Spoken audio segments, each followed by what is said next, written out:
McQuillen is the co-city organizer of Des Moines Pachacha Nights. He's an awesome guy, and he is upset that we put him after Josh.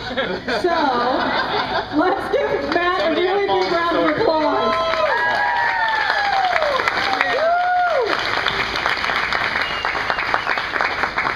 I'll take care of it, Michael. I'll start my own.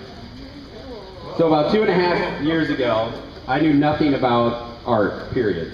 I was this guy staring at this piece in an art museum, not knowing what the heck I was looking at, and just trying to make it up as I go along.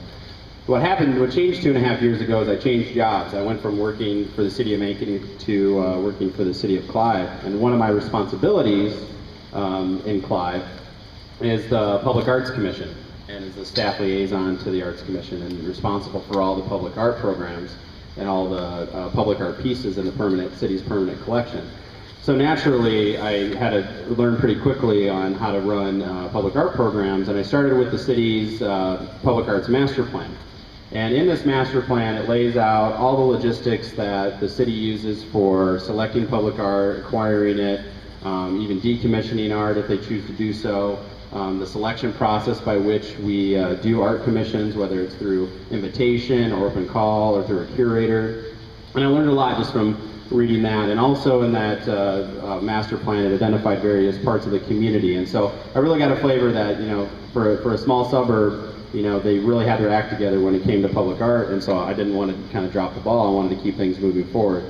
So with that, prior to me coming there was 2 art commissions that had been done along 86th Street. You may have seen them. There's Prairie Engine on the bottom left, done by Mark Moulton, and What We Love About Clive on the top right, done by Sarah Grant, the owner of Styx. So there was already some things there that I had to work with, and I learned a lot from the history of how those commissions were done and the processes that were used, and the commissioners who were there when those projects were done. I needed to know all this because we were right in the middle of a commission that was still in the concept stage and at the point of actually being constructed. So I kind of had to figure out very quickly how to finish the site around an art piece and all the landscaping, how to get the signage done, how to get it installed with a crane, in this case, for this piece. And this is Black Diamond, that's out by Schuler Elementary on the west side of Clive.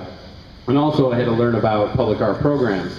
The Clive program has a Kids for Art in Clive program where we have an art contest every year where kids from some of the school districts on the west side of the metro submit their works for an arts competition, and there's a reception during the Clive Festival in July.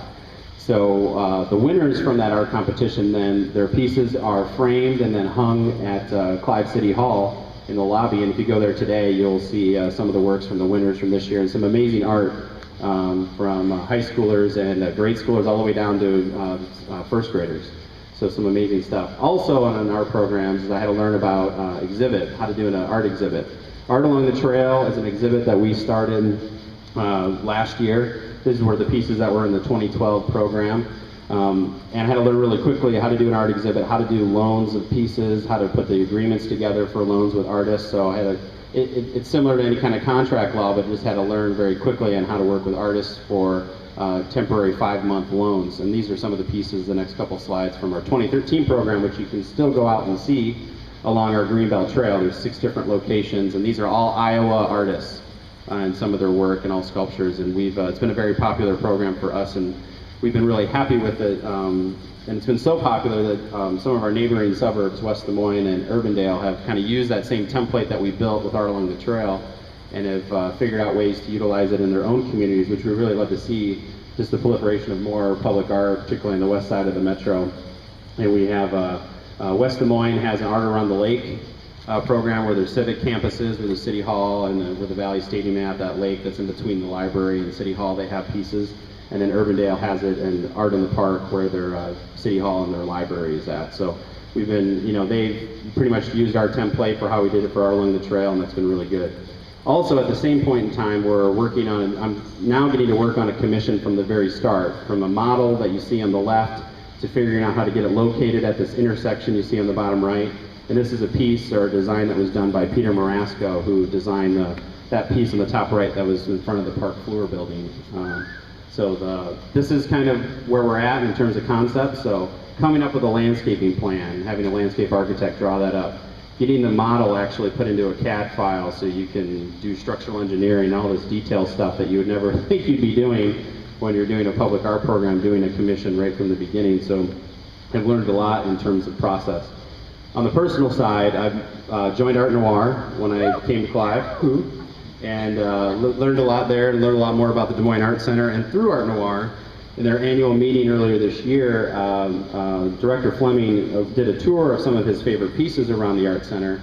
And one of the pieces that he showed us was this piece by Ai Weiwei, is a Chinese artist. And it kind of got me thinking, you know, once a year, just trying to learn, just picking up, you know, a random artist and reading about them. So I got a book on him based on one of his Washington, D.C. exhibits, and just learned a lot about his influences and really got to understand. I think one of the coolest pictures is that in the top left where he's dropping a Han Dynasty urn that's 2,000 years old, and just part of that imagery of just letting it smash on the ground and kind of breaking, you know, through tradition and historical contexts, which I think is really cool.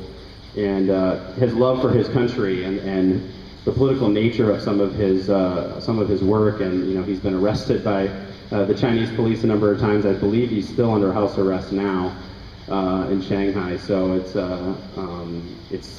was just really inspiring to read more about him, and I plan on doing that on a regular basis, just picking a piece out here to learn more about the artist.